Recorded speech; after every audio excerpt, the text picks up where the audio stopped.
ಸಮುವೇಲನ ಗ್ರಂಥದಿಂದ ವಾಚನ. ಅಧ್ಯಾಯ 17. ಗೋಲ್ಯಾತನು ಇಸ್ರಾಯೇಲರಿಗೆ ಹಾಕಿದ ಸವಾಲು. ಯೆಹೂದ ಪ್ರಾಂತ್ಯದ ಸೋಕೋವಿನಲ್ಲಿ ಫಿಲಿಸ್ಟಿಯರು ಯುದ್ಧಕ್ಕಾಗಿ ಸೈನ್ಯವನ್ನು ಜಮಾಯಿಸಿದ್ದರು. ಸೋಕೋವಿಗೂ ಅಜೇಯಕ್ಕೂ ಮಧ್ಯೆ ಇರುವ ಎಫೆಸ್ತಮಿಯನಲ್ಲಿ ಬೀಡು ಬಿಟ್ಟಿದ್ದರು. ಈ ಫಿಲಿಸ್ಟಿಯರೊಡನೆ ಯುದ್ಧ ಮಾಡಲು ಸೌಲನು ಇಸ್ರಾಯೇಲರು ತಮ್ಮ ಸೈನ್ಯವನ್ನು ಜಮಾಯಿಸಿಕೊಂಡು ಏಲಾ ಕಣಿವೆಯಲ್ಲಿ ಪಾಳೆಯ ಮಾಡಿಕೊಂಡು ವ್ಯೂಹ ಕಟ್ಟಿದರು. ಫಿಲಿಸ್ಟಿಯರು ಒಂದು ಗುಡ್ಡದ ಪಕ್ಕದಲ್ಲೂ ಇಸ್ರಾಯೇಲರು ಇನ್ನೊಂದು ಗುಡ್ಡದ ಪಕ್ಕದಲ್ಲೂ ನಿಂತರು. ಉಭಯರ ಮಧ್ಯೆ ಒಂದು ಕಣಿವೆ ಇತ್ತು. ಫಿಲಿಸ್ಟಿಯರ ಪಾಳೆಯದಿಂದ ಮಹಾಪರಾಕ್ರಮಿಯೊಬ್ಬನು ಹೊರ ಬಂದನು. ಅವನು ಗತ್ ಊರಿನವನು. ಅವನ ಹೆಸರು ಗೋಲ್ಯಾತ್. ಅವನ ಎತ್ತರ ಸುಮಾರು 3 ಮೀಟರ್. ಅವನು ಧರಿಸಿದ್ದು ಕಂಚಿನ ಶಿರಸ್ತ್ರಾಣ.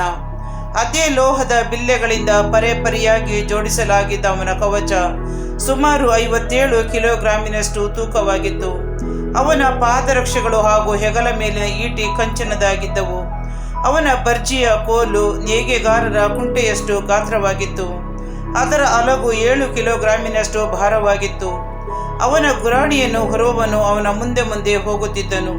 ಗೋಲ್ಯಾತನು ಅಲ್ಲೇ ನಿಂತು ಇಸ್ರಾಯೇಲರ ಸೈನ್ಯದತ್ತ ಹೀಗೆಂದು ಘರ್ಜಿಸಿದನು: ನೀವು ಸಜ್ಜಾಗಿ ಬಂದಿರುವುದು ಯುದ್ಧ ಮಾಡಲಿಕ್ಕೋ? ನಾನು ಫಿಲಿಸ್ಟಿಯನು, ನೀವು ಆ ಸೌಲನ ಗುಲಾಮರು. ನಿಮ್ಮಲ್ಲಿ ಒಬ್ಬನನ್ನು ಆರಿಸಿಕೊಂಡು ನನ್ನ ಬಳಿಗೆ ಕಳುಹಿಸಿ, ಅವನು ನನ್ನೊಡನೆ ಯುದ್ಧ ಮಾಡಿ ನನ್ನನ್ನು ಕೊಲ್ಲಲಿ. ಆಗ ನಮ್ಮವರು ನಿಮ್ಮ ಗುಲಾಮರಾಗುವರು. ನಾನು ಅವನನ್ನು ಸೋಲಿಸಿ ಕೊಂದರೆ ನೀವು ನಮಗೆ ಗುಲಾಮರಾಗಿ ನಮಗೆ ಸೇವೆ ಮಾಡಬೇಕು. ಅದೂ ಅಲ್ಲದೆ ಆ ಫಿಲಿಸ್ಟಿಯನು ಇಸ್ರಾಯೇಲ್ ಸೈನಿಕರಿಗೆ ನಾನು ಇದೀಗಲೇ ಹಾಕುವ ಸವಾಲು: ಇಂದು ನನ್ನೊಡನೆ ಕಾಳಗಕ್ಕೆ ನಿಮ್ಮಿಂದ ಒಬ್ಬನನ್ನು ಆಯ್ದು ಕಳುಹಿಸಿ ನೋಡೋಣ ಎಂದು ಕೊಚ್ಚಿಕೊಂಡನು. ಸೌಲನು ಹಾಗೂ ಇಸ್ರಾಯೇಲರೆಲ್ಲರೂ ಅವನ ಸವಾಲನ್ನು ಕೇಳಿ ಭಯಭೀತರಾದರು. ಅವರ ಎದೆ ಅದುರಿತು. ಸೌಲನ ದಂಡಿನಲ್ಲಿ ದಾವೀದನು ಜೆಸ್ಸೆಯ ಎಂಬುವನ ಮಗ. ಜೆಸ್ಸೆಯ ಯೆಹೂದದ ಬೆತ್ಲೆಹೇಮ್ ಊರಿನ ಎಫ್ರಾತ್ಯನು. ಸೌಲನ ಕಾಲದಲ್ಲಿ ಹಣ್ಣು ಮುದುಕ. ಇವನ 8 ಮಂದಿ ಮಕ್ಕಳಲ್ಲಿ ದಾವೀದನು ಒಬ್ಬ. ಇವನ 3 ಮಂದಿ ಹಿರಿಯ ಮಕ್ಕಳು ಸೌಲನ ಜೊತೆ ಯುದ್ಧಕ್ಕೆ ಹೋಗಿದ್ದರು. ಅವರಲ್ಲಿ ಚೊಚ್ಚನ ಮಗನ ಹೆಸರು ಎಲೀಯಾಬ್, 2ನೇವನ ಹೆಸರು ಅಮೀನಾದಾಬ್, 3ನೇಯವನು ಶಮ್ಮ. ದಾವೀದನೇ ಎಲ್ಲರಿಗಿಂತ ಕಿರಿಯವನು. 3 ಮಂದಿ ಹಿರಿಯ ಮಕ್ಕಳು ಸೌಲನೊಂದಿಗೆ ಯುದ್ಧಕ್ಕೆ ಹೋಗಿದ್ದುದರಿಂದ ದಾವೀದನು ಸೌಲನನ್ನು ಬಿಟ್ಟು ತನ್ನ ತಂದೆಯ ಕುರಿಗಳನ್ನು ಮೇಯಿಸುವುದಕ್ಕೆ ಬೆತ್ಲೆಹೇಮಿಗೆ ಹೋದನು. ಆ ಫಿಲಿಸ್ಟಿಯನು 40 ದಿನ ಬೆಳಿಗ್ಗೆ ಸಂಜೆ ಒಂದೇ ಸಮನೆ ಸವಾಲು ಹಾಕುತ್ತಾ ಇದ್ದನು. ಒಂದು ದಿನ ಜೆಸ್ಸೆಯನು ತನ್ನ ಮಗ ದಾವೀದನಿಗೆ, ನೋಡು, ಇಲ್ಲಿ 10 ಕಿಲೋಗ್ರಾಂ ಹುರಿಗಾಳು, 10 ರೊಟ್ಟಿ ಇವೆ. ಇವುಗಳನ್ನು ತೆಗೆದುಕೊಂಡು ಬೇಗನೆ ಪಾಳ್ಯಕ್ಕೆ ಹೋಗಿ ನಿನ್ನ ಅಣ್ಣಂದಿರಿಗೆ ಕೊಟ್ಟು ಬಾ. ಇಲ್ಲಿ 10 ಗಿಣ್ಣಿನ ಉಂಡೆಗಳು ಇವೆ.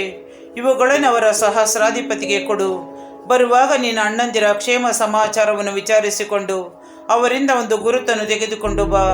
ಸೌಲನು ಇಸ್ರಾಯೇಲರು ಏಲಾ ಕಣಿವೆಯಲ್ಲಿ ಫಿಲಿಸ್ಟಿಯರೊಡನೆ ಯುದ್ಧ ಮಾಡುತ್ತಿದ್ದಾರಲ್ಲವೇ ಎಂದು ಹೇಳಿದನು.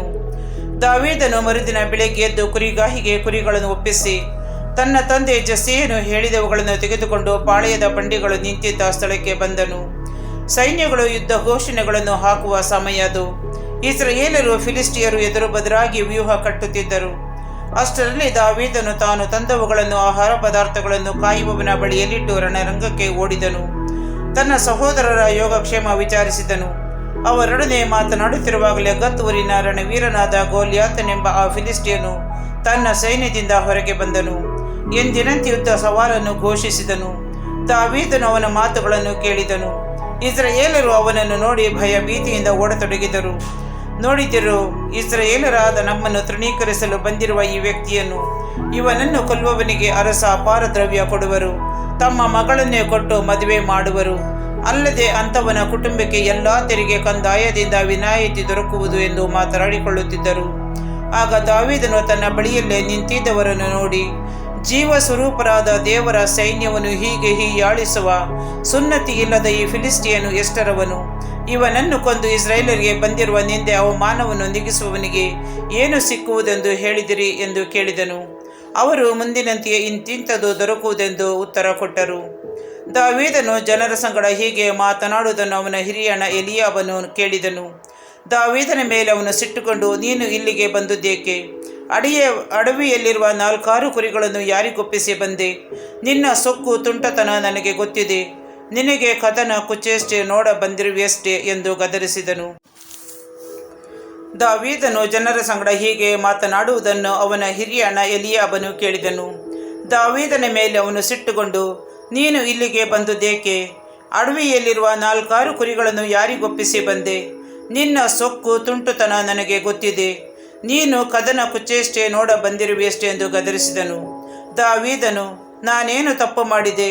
ಪ್ರಶ್ನೆಯೊಂದನ್ನು ಕೇಳಬಾರದಿತ್ತೆ ಎಂದು ಹೇಳಿ ಅವನನ್ನು ಬಿಟ್ಟು ಬೇರೆ ಕಡೆಗೆ ಹೋದನು. ಅಲ್ಲೂ ಹಾಗೆಯೇ ವಿಚಾರಿಸಿದನು. ಜನರು ಮುಂದಿನಂತೆಯೇ ಉತ್ತರ ಕೊಟ್ಟರು. ದಾವೀದನು ಈ ಪ್ರಕಾರ ವಿಚಾರಿಸುತ್ತಿದ್ದಾನೆಂಬ ಸಮಾಚಾರವನ್ನು ಸೌಲನಿಗೆ ಮುಟ್ಟಿಸಿದರು. ಸೌಲನು ದಾವೀದನನ್ನು ಕರೆಯಿಸಿದನು. ದಾವೀದನು ಸೌಲನಿಗೆ, ಆ ಫಿಲಿಸ್ಟಿಯನ ನಿಮಿತ್ತ ಯಾರೂ ಎದೆಗಡಬೇಕಾಗಿಲ್ಲ. ತಮ್ಮ ಸೇವಕನಾದ ನಾನೇ ಹೋಗಿ ಅವನೊಡನೆ ಯುದ್ಧ ಮಾಡುತ್ತೇನೆಂದು ಹೇಳಿದನು. ಅದಕ್ಕೆ ಸೌಲನು, ಅವನೊಡನೆ ಕಾದಾಡಲು ನಿನ್ನಿಂದ ಆಗದು. ನೀನು ಇನ್ನೂ ಹುಡುಗ, ಅವನಾದರೂ ಚಿಕ್ಕಂದಿನಿಂದಲೇ ಯುದ್ಧವೀರ ಎಂದು ಹೇಳಿದನು. ಆಗ ದಾವೀದನು, ತಮ್ಮ ಸೇವಕನಾದ ನಾನು ನನ್ನ ತಂದೆಯ ಕುರಿಗಳನ್ನು ಕಾಯುತ್ತಿದ್ದಾಗ ಸಿಂಹವಾಗಲಿ ಅಥವಾ ಕರಡಿಯಾಗಲಿ ಬಂದು ಹಿಂಡಿನಲ್ಲಿರುವ ಕುರಿ ಮರಿಯನ್ನು ಹಿಡಿದುಕೊಂಡು ಹೋಗುವಾಗ ನಾನು ಒಡನೆ ಬೆನ್ನಟ್ಟಿ ಹೋಗುತ್ತಿದ್ದೆ. ಆ ಕಾಡು ಮೃಗವನ್ನು ಹೊಡೆದು ಕುರಿ ಮರಿಯನ್ನು ಕಿತ್ತುಕೊಳ್ಳುತ್ತಿದ್ದೆ. ಅದು ಹಿಂದಿರುಗಿ ನನ್ನ ಮೇಲೆ ಬಿದ್ದಾಗ ಅದರ ಗಡ್ಡ ಹಿಡಿದು ಬಡಿದು ಕೊಂದು ಹಾಕುತ್ತಿದ್ದೆ. ನಿಮ್ಮ ಸೇವಕನಾದ ನನ್ನಿಂದ ಸಿಂಹಕ್ಕೂ ಕರಡಿಗೂ ಆದ ಗತಿಯೇ ಈ ಸುನ್ನತಿಯಿಲ್ಲದ ಫಿಲಿಸ್ಟೀನಿಗೂ ಆಗಬೇಕು. ಏಕೆಂದರೆ ಜೀವಸ್ವರೂಪರಾದ ದೇವರ ಸೈನ್ಯವನ್ನು ನಿಂದಿಸುತ್ತಿದ್ದಾನೆ. ನನ್ನನ್ನು ಅಂಥ ಕರಡಿ ಸಿಂಹಗಳ ಉಗುರುಗಳಿಂದ ತಪ್ಪಿಸಿದ ಸರ್ವೇಶ್ವರ ಈ ಫಿಲಿಸ್ಟಿಯನ ಕೈಯಿಂದಲೂ ತಪ್ಪಿಸುವರು ಎಂದು ಹೇಳಿದನು. ಅದಕ್ಕೆ ಸೌಲನು, ಹೋಗು, ಸರ್ವೇಶ್ವರ ನಿನ್ನೊಂದಿಗೆ ಇರಲಿ ಎಂದನು. ಅದು ಮಾತ್ರವಲ್ಲ, ತನ್ನ ಯುದ್ಧ ವಸ್ತ್ರಗಳನ್ನು ಕವಚಗಳನ್ನು ಅವನಿಗೆ ತೊಡಿಸಿದನು. ಅವನ ತಲೆಯ ಮೇಲೆ ಕಂಚಿನ ಶಿರಸ್ತ್ರಾಣವನ್ನು ಇಟ್ಟನು. ದಾವೀದನು ಯುದ್ಧ ವಸ್ತ್ರವನ್ನು ಧರಿಸಿಕೊಂಡು ಅದರ ಮೇಲೆ ಕತ್ತಿಯನ್ನು ಬಿಗಿದುಕೊಂಡು ನಡೆದು ಹೋಗಲಾರಂಭಿಸಿದನು.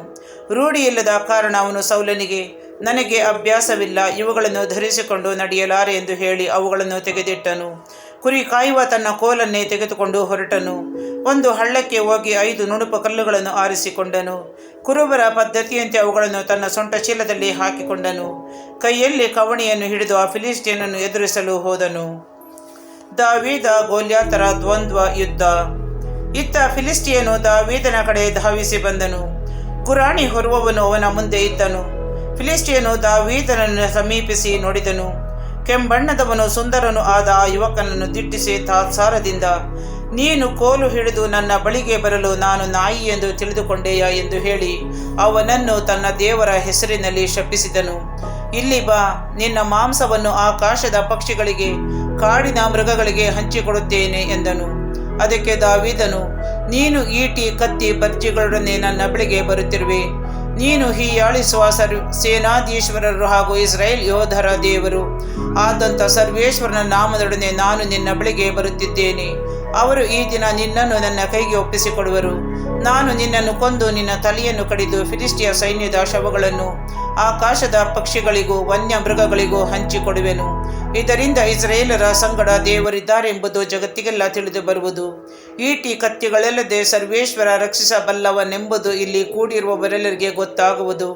ಏಕೆಂದರೆ ಸಮರದ ಪರಿಣಾಮ ಇರುವುದು ಸರ್ವೇಶ್ವರನ ಕೈಯಲ್ಲಿ. ಅವರು ತಪ್ಪದೆ ನಿಮ್ಮನ್ನು ನಮ್ಮ ಕೈಗೆ ಒಪ್ಪಿಸಿಕೊಡುವರು ಎಂದನು. ಕೂಡಲೇ ಆ ಫಿಲಿಸ್ಟಿಯನು ದಾವೀದನ ಮೇಲೆ ಎರಗಲು ಮತ್ತೆ ಧಾವಿಸಿದನು. ದಾವೀದನು ಫಿಲಿಸ್ಟಿಯರ ಸೈನ್ಯದ ಕಡೆಗೆ ನುಗ್ಗಿ ಆ ಫಿಲಿಸ್ಟಿಯನನ್ನು ಎದುರುಗೊಳ್ಳಲು ಓಡಿದನು. ಕೈಯನ್ನು ಚೀಲದಲ್ಲಿ ಹಾಕಿ ಒಂದು ಕಲ್ಲನ್ನು ತೆಗೆದು ಅವನ ಕಣ್ಣಿಗೆ ಗುರಿಯಿಟ್ಟು ಕವಣಿಯನ್ನು ಬೀಸಿ ಹೊಡೆದನು. ಆ ಕಲ್ಲು ಅವನ ಹಣೆಯನ್ನು ಹೊಕ್ಕಿತು. ಅವನು ಮುಖ ಕೆಳಗಾಗಿ ನೆಲಕ್ಕೆ ಉರುಳಿದನು. ಕೂಡಲೇ ದಾವೀದನು ಹೋಗಿ ಆ ಫಿಲಿಸ್ಟಿಯನ ಮೇಲೆ ನಿಂತು ಅವನ ಕತ್ತಿಯನ್ನು ಹಿರಿದು ಅವನ ತಲೆಯನ್ನು ಕಡಿದು ಸಾಯಿಸಿದನು. ಹೀಗೆ ದಾವೀದನು ಕತ್ತಿಯಿಂದಲ್ಲ, ಬರೀ ಒಂದು ಕವಣೆ ಕಲ್ಲಿನಿಂದ ಆ ಫಿಲಿಸ್ಟಿಯನನ್ನು ಸೋಲಿಸಿ ಕೊಂದು ಹಾಕಿದನು. ತಮ್ಮ ರಣವೀರನು ಸತ್ತು ಹೋದದನ್ನು ಕಂಡು ಫಿಲಿಸ್ಟಿಯರು ಓಡಿ ಹೋದರು. ಇಸ್ರಾಯೇಲರು ಯಹೂದ್ಯರು ಎದ್ದು ಆರ್ಭಟಿಸಿ ಫಿಲಿಸ್ಟಿಯರನ್ನು ಕಣಿವೆಯ ದಾರಿಯವರೆಗೂ ಎಕ್ರೋನಿನ ಬಾಗಿಲುಗಳವರೆಗೂ ಹಿಂದಟ್ಟಿದರು. ಫಿಲಿಸ್ಟಿಯರ ಹೆಣಗಳು ಶಾರಾಯಿಮಿನಿಂದ ಗತ್ ಎಕ್ರೋನ್ ಪಟ್ಟಣದವರೆಗೂ ಬಿದ್ದಿದ್ದವು. ಆ ನಂತರ ಇಸ್ರಾಯೇಲರು ಹಿಂತಿರುಗಿ ಬಂದು ಫಿಲಿಸ್ಟಿಯರ ಪಾಳೆಯವನ್ನು ಸೂರೆ ಮಾಡಿದರು. ದಾವೀದನು ಆ ಫಿಲಿಸ್ಟಿಯನ ತಲೆಯನ್ನು ಜೆರೂಸಲೇಮಿಗೆ ಒಯ್ದನು. ಅವನ ಆಯುಧಗಳನ್ನು ತನ್ನ ಗುಡಾರದಲ್ಲೇ ಇಟ್ಟುಕೊಂಡನು. ಸೌಲನಿಗೆ ದಾವೀದನ ನೇರ ಪರಿಚಯ. ದಾವೀದನು ಆ ಫಿಲಿಸ್ಟಿಯನೊಡನೆ ಯುದ್ಧ ಮಾಡಲು ಹೊರಟಿದ್ದನು ಸೌಲನು ನೋಡಿದನು. ತನ್ನ ಸೇನಾಪತಿಯಾದ ಅಬ್ನೇರನನ್ನು ಉದ್ದೇಶಿಸಿ, ಅಬ್ನೇರನೇ, ಈ ತರುಣ ಯಾರ ಮಗ ಎಂದು ವಿಚಾರಿಸಿದನು. ಅದಕ್ಕೆ ಅಬ್ನೇರನು, ಅರಸನೇ, ತಮ್ಮ ಜೀವದಾಣೆ ನನಗೆ ಗೊತ್ತಿಲ್ಲ ಎಂದು ಉತ್ತರ ಕೊಟ್ಟನು. ಆಗ ಅರಸನು ಅವನಿಗೆ, ಈ ಯುವಕ ಯಾರ ಮಗನೆಂದು ವಿಚಾರಿಸು ಎಂದು ಆಜ್ಞಾಪಿಸಿದನು. ದಾವೀದನು ಫಿಲಿಸ್ಟಿಯನನ್ನು ಕೊಂದು ಅವನ ತಲೆಯನ್ನು ಹಿಡಿದುಕೊಂಡು ಹಿಂತಿರುಗಿ ಬರುವಾಗ ಅಬ್ನೇರನು ಅವನನ್ನು ಕರೆದು ಸೌಲನ ಮುಂದೆ ನಿಲ್ಲಿಸಿದನು. ಸೌಲನು ಅವನನ್ನು, ತರುಣನೇ, ನೀನು ಯಾರ ಮಗ ಎಂದು ಕೇಳಿದನು. ಅದಕ್ಕೆ ಅವನು, ನಾನು ಬೆತ್ಲೆಹೇಮಿನವನು, ನಿಮ್ಮ ಸೇವಕನಾದ ಜೆಸ್ಸೆಯನ ಮಗ ಎಂದು ಉತ್ತರಿಸಿದನು.